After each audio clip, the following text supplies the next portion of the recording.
Hello दोस्तों, welcome back to our channel. और आज की वीडियो में हम बात करने वाले हैं म्यूचुअल फंड और उसके बेनिफिट्स के बारे में।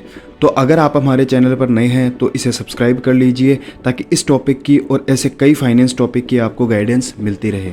चाहे आप एक सीजनड इन्वेस्टर हो या जस्ट स्टार्टिंग कर रहे हो, म्यूचुअल फंड्स की अंडरस्टैंडिंग होना बहुत ही क्रूशियल है for making informed financial decisions. So let's get started. सबसे पहले समझते हैं what exactly is a mutual fund. Mutual fund एक ऐसा इन्वेस्टमेंट व्हीकल है जिसमें मल्टीपल इन्वेस्टर्स के पैसों को एक जगह कर मार्केट में इन्वेस्ट किया जाता है, जैसे कि स्टॉक्स में, बॉन्ड्स में या शॉर्ट टर्म डेट में।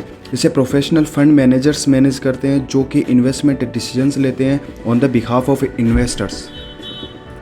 जब आप म्यूचुअल फंड में इन्वेस्ट करते हैं तो आप फंड की इकाइयों या शेयर्स को बाय कर रहे होते हैं। इन इकाइयों की वैल्यू को नेट एसेट वैल्यू के नाम से जाना जाता है। अब एक एग्जाम्पल से म्यूचुअल फंड को और समझ लेते हैं। सपोज कीजिए कि आप एक XYZ कंपनी का शेयर बाय करना चाहते हैं जिसकी कीमत 1 लाख रुपए है और आपका बजट है 20,000। तो या तो आप वो शेयर नहीं लेंगे या अपने 5 दोस्तों के कंट्रीब्यूशन से लेंगे। और अगर आप ऐसा करते हैं तो आप उस XYZ कंपनी के एक शेयर के 20% के मालिक बन जाएंगे। सेम कॉन्सेप्ट से म्यूचुअल फंड वर्क करता है। तो अब आपको ये समझ में आ गया है कि म्यूचुअल फंड क्या है। तो अब हम बात करेंगे उसके बेनिफिट्स और नुकसान के बारे में।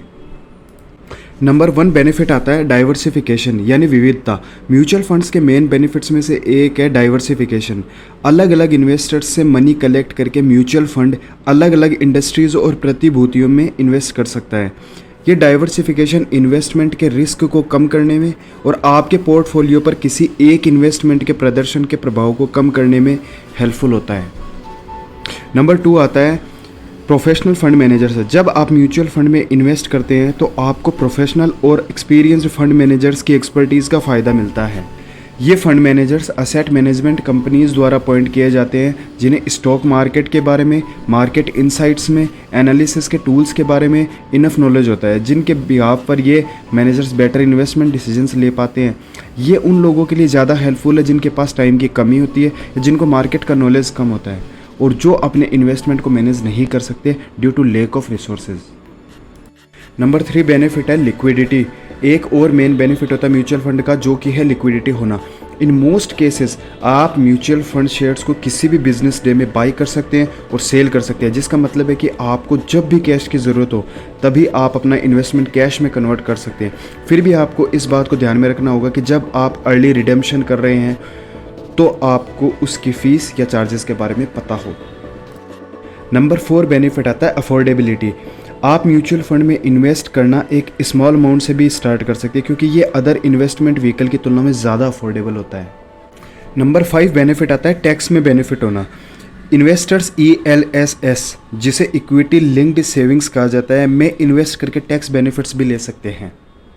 इसके बाद आता है ईजी टू बाय। ये एक और इम्पॉर्टेंट बेनिफिट होता है म्यूचुअल फंड्स का कि आप इन्हें आसानी से बाय कर सकते हैं, जैसे कि एजेंट्स से, बैंक से या फिर डायरेक्ट AMC जिन्हें असेट मैनेजमेंट कंपनी कहा जाता है उनसे, या ऑनलाइन प्लेटफॉर्म से।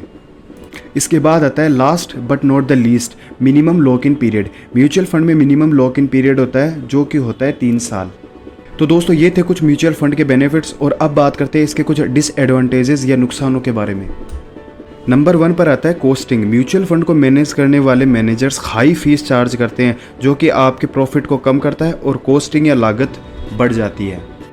नंबर 2 पर आता है फ्लेक्सिबल रिटर्न्स। म्यूचुअल फंड्स में हाई या फिक्स्ड रिटर्न्स की कोई गारंटी नहीं होती है। नंबर 3 पर आता है can't control investment. Investors mutual funds में अपने किसी भी तरीके का इन्वेस्टमेंट डिसीजन नहीं ले सकते क्योंकि उन पर फंड मैनेजर्स का कंट्रोल होता है। इसके बाद लास्ट में आता है ओवर डाइवर्सिफिकेशन। कुछ mutual funds large number of securities hold करते हैं जो कि ओवर डाइवर्सिफिकेशन में आ जाता है। डाइवर्सिफिकेशन लिमिट में बेनिफिशियल है बट ओवर डाइवर्सिफिकेशन इन्वेस्टमेंट के लिए अच्छा नहीं होता है। अब आप म्यूचुअल फंड क्या है, इसके फ़ायदे और नुकसान क्या है, इसको अच्छे से समझ चुके होंगे। इसके बाद आने वाली वीडियोज़ में हम कुछ और इंटरेस्टिंग चीज़ों के बारे में जानेंगे म्यूचुअल फंड के। So do like, comment and subscribe this channel and thank you so much for your valuable time.